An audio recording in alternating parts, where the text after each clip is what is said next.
guys, welcome back to the channel. It's Learner's Vlog. My name is Simranjit Kaur. Hope you all guys feel and fine. So we are going to talk about the depreciation part 2. Part 1 में हमने discuss किया था what is depreciation, what is different kinds of types of what are the cases behind the depreciation. Now we are going to talk about what are the different kind of methods to calculate or to dominate about the depreciation. So let's begin.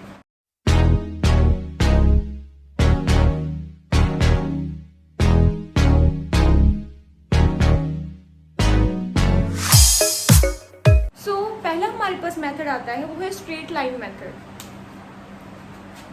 The first method is straight line method.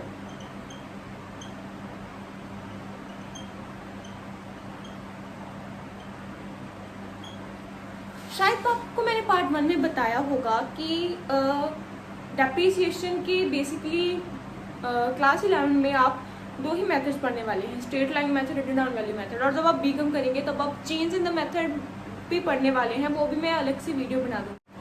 So what is the straight line method? Whenever we going to talk about the calculation of depreciation, जब भी हम बात करेंगे अगर depreciation को calculate कैसे करना है, कैसे से डिटरमिन करना है, तो straight line method is a very simple form of method. Is very it's very logical and technical kind of method. हमें सिर्फ एक बात ध्यान रखनी है कि जब भी एसेट जिस वैल्यू पर खरीदा होता है हमें उसी वैल्यू पर डेप्रिसिएशन लगाना होता है. जैसे कि मैंने फर्स्ट अप्रैल जो कि हमारा फाइनेंशियल ईयर होता है, हमने 1 लाख का एसेट परचेज किया. अब इस 1 लाख पर ही पूरे अगले 5 साल पर डेप्रिसिएशन लगाएंगे on its original value. This is also called original value. And हम 1 लाख को अगर 10% लगता है डेप्रिसिएशन ऐसा लम स्ट्रेट लाइन मेथड, तो 1 लाख का 10% 10,000 90,000 रह गया. इसका मतलब ये नहीं कि हम 90,000 पर 10% लगाएंगे. No, let's talk about written down value method, जिसे हम डिमिनिशिंग बैलेंस मेथड भी बोलते हैं. रिटन डाउन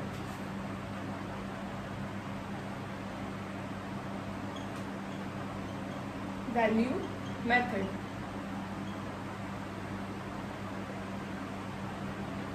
और डिमिनिशिंग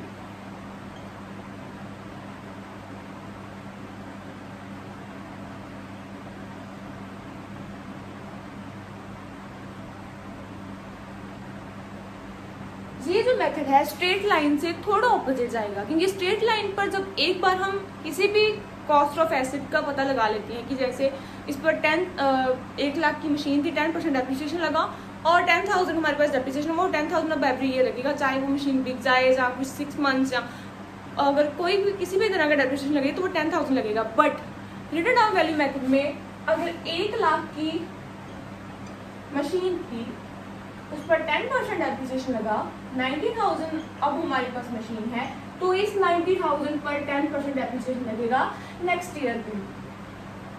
सो ये है इसकी सबसे मज़ेदार टेक्निकल बात, और ये मुझे लॉजिकल टेक्निकल दोनों लगता है, क्योंकि कॉमन सेंस की बात है कि 1 लाख की मशीन थी, 10% डेप्रिसिएशन लगा, तो हमारे पास 90,000 की मशीन है, 90,000 पर 10% लगेगा तो 9,000 आएगा डेप्रिसिएशन, और 9,000 जब माइनस करेंगे तो 100 आ जाएगा. बट एसेट की वैल्यू कभी भी जीरो नहीं होगी.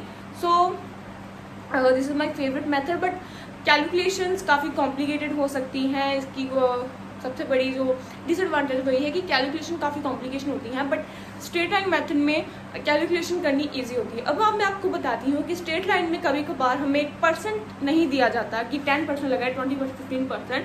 हमें कभी कभार स्क्रैप वैल्यू दी जाती है, उसके इरेक्शंस की जो एक्सपेंसेस उसमें ऐड करके फिर हमें जो है एसेट की वैल्यू पर जो स्क्रैप वैल्यू माइनस करके उसमें ईयर्स को डिवाइड करना होता है. एक फॉर्मूला होता है, जब हमें परसेंटेज नहीं मिली होती, ये चीज़ें दी जाती है क्वेश्चन में, तब हम उस मेथड को यूज़ करते हैं ना, kind of straight line method. But written down value method में हमें हमेशा 10%, 20%, 15%, 2% जो भी है हमें देखने को मिलेगा. बट स्ट्रेट लाइन मेथड में यही केस है, सिर्फ स्ट्रेट लाइन मेथड में. स्ट्रेट लाइन मेथड SLM और शॉर्ट फॉर्म में ओरिजिनल वैल्यू मेथड.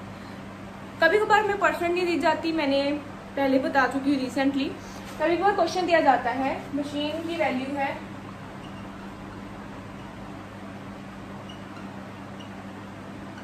₹1 लाख, नहीं 1 लाख में 80,000 देंगे, 80,000 कोई भी एक्स लिमिटेड है, उसने मशीन खरीदी ₹80,000 की, रिपेयर्स पर एक्सपेंसेस के 10,000 और इरेक्शन पर एक्सपेंसेस भी हुए 10,000 और स्क्रैप वैल्यू है 25,000।